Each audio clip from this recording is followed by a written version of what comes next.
सभी का स्वागत है हमारे यूट्यूब चैनल बहुजन तक 85 में। साथियों, आज हम लोग बात करने वाले हैं डॉक्टर बाबा साहेब आम्बेडकर द्वारा लिखित एक पुस्तक जिसका नाम है भगवान बुद्ध और उनका उनका धम्म। इसके बारे में आज कुछ चर्चा हम लोग करने वाले हैं, जो कि है प्रथम खंड में उन्होंने लिखा है सिद्धार्थ गौतम बोधिसत्व किस प्रकार बुद्ध बने। उन्होंने प्रथम खंड में लिखा है सिद्धार्थ गौतम यानी कि महात्मा बुद्ध जी बोधिसत्व किस प्रकार बुद्ध बने। तो इसमें उन्होंने लिखा है प्रथम भाग में जन्म से प्रवृत्तियाँ, जो कि उनके कुल के बारे में लिखा है। ईसा पूर्व 6ठी शताब्दी में उत्तर भारत सर्वप्रभुत्व संपन्न एक राज्य नहीं था। देश अनेक छोटे बड़े राज्यों में बटा हुआ था। इनमें से किसी किसी राज्य पर एक राजा का अधिकार था, किसी किसी पर किसी एक राजा का अधिकार नहीं था। जो राज्य किसी एक राजा के अधीन थे उनकी संख्या 16 थी, जिनमें वो राज्य थे अंग, मगध, काशी, कौशल, वज्ज, मल्ल, चेद, वत्स, कुरु, पंचाल, शोरसेन, अस्मक, अवंती, गंधार तथा कंबोज। जिन राज्यों में किसी एक राजा का आधिपत्य नहीं था वे थे कपिलवस्तु के शाक्य, पावा तथा कुशीनारा के मल्ल, वैशाली के लिच्छवी, मिथिला के विदेह, रामगाम के कोली, अल्लकप के बुल, केशपुत्र के कालाम, कलिंग, पिपलवन के मौर्य तथा भग यानी भर्ग जिनकी राजधानी सिंसुमार गिरी थी। जिन राज्यों पर किसी एक राजा का अधिकार था वे जनपद कहलाते थे, और जिन राज्यों पर किसी एक राजा का अधिकार नहीं था वे संघ या गण कहलाते थे। कपिलवस्तु के शाक्यों की शासन पद्धति के बारे में हमें विशेष जानकारी नहीं है। बाबा साहेब आम्बेडकर जी कह रहे हैं कि कपिलवस्तु के शाक्यों की शासन पद्धति के बारे में हमें विशेष जानकारी नहीं है। हम नहीं जानते कि वहाँ प्रजातंत्र था अथवा कुछ लोगों का शासन था। इतनी बात हम निश्चय पूर्वक कह सकते हैं कि शाक्यों के जनतंत्र में कई राज परिवार थे और वे एक दूसरे के बाद क्रमशः शासन करते थे। राज परिवार का मुखिया राजा कहलाता था।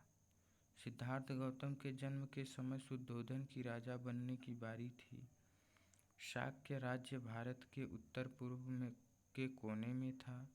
यह एक स्वतंत्र राज्य था, लेकिन आगे चलकर कौशल नरेश ने इसे अपने शासन क्षेत्र में शामिल कर लिया था। इस अधिराजिक प्रभाव क्षेत्र में रहने का परिणाम यह था कि कौशल नरेश की स्वीकृति के बिना शाक्य राज्य स्वतंत्र रीति से अपने कुछ राजकीय अधिकारों का उपयोग न कर सकता था। उस समय के राज्यों में कौशल एक शक्तिशाली राज्य था। मगध राज्य भी ऐसा ही था। कौशल नरेश प्रसेनजित और मगध नरेश बिंबिसार सिद्धार्थ गौतम के समकालीन थे। उसके आगे उन्होंने उनके पूर्वजों के बारे में कहा है। शाक्यों की राजधानी का नाम कपिलवस्तु था। हो सकता है कि इस नगर का यह नाम महान बुद्धिवादी मुनि कपिल के नाम पर ही पड़ा हो। कपिलवस्तु में जयसेन नाम का एक शाक्य रहता था। सिंहहुन उसका पुत्र था। सिंहहुन का विवाह हुआ था कच्चाना से। उसके 5 पुत्र थे, शुद्धोधन, धौतोदन, शुक्कोदन, शाक्योदन तथा अमितोदन। 5 पुत्रों के अतिरिक्त सिंहहुन की 2 लड़कियां थीं, अमिता तथा प्रमिता। परिवार का गोत्र आदित्य था। शुद्धोधन का विवाह महामाया से हुआ। उसके पिता का नाम अंजन था और माँ का सुलक्षणा। अंजन कोलीय था और देवदह नाम की बस्ती में रहता था। शुद्धोधन बड़ा योद्धा था। जब शुद्धोधन ने अपनी वीरता का परिचय दिया तो उसे एक और विवाह करने की भी अनुमति मिल गई।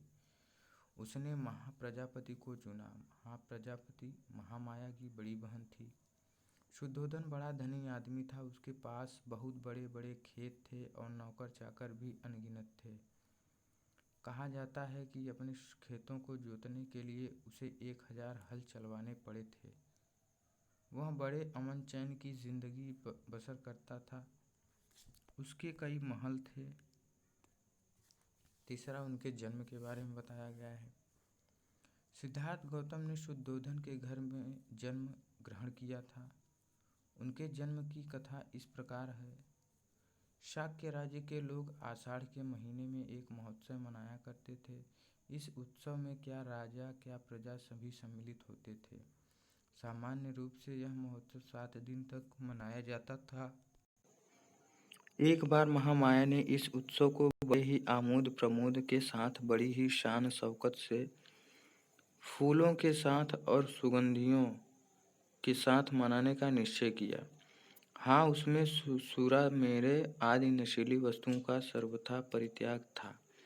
7वें दिन वह प्रातः काल उठी, सुगंधित जल से स्नान किया, 4 लाख कार्षपणों का दान दिया, अच्छे से अच्छे गहने पहने, अच्छे से अच्छे खाने खाए, व्रत रखे। उसके बाद वह खूब सजे सजाए शयनागार में सोने के लिए चली गई। उस रात शुद्धोधन और महामाया निकट हुए और महामाया ने गर्भ धारण किया।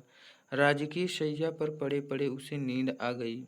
निद्राग्रस्त महामाया ने एक स्वप्न देखा। उसे दिखाई दिया कि चतुर्दिक महाराजविक देवता उसकी शैया को उठा ले गए हैं और उन्होंने उसे हिमवंत प्रदेश में एक शाल वृक्ष के नीचे रख दिया है। वे देवता पास खड़े हैं। तब चतुर्दिक महाराजिक देवताओं की देवियां वहां आई और उसे उठाकर मानसरोवर ले गईं। उन्होंने उसे स्थान कराया, स्वच्छ वस्त्र पहनाए, सुगंधियों का लेप किया और फूलों से ऐसा और इतना सजाया कि वह किसी दिव्यात्मा का स्वागत कर सके।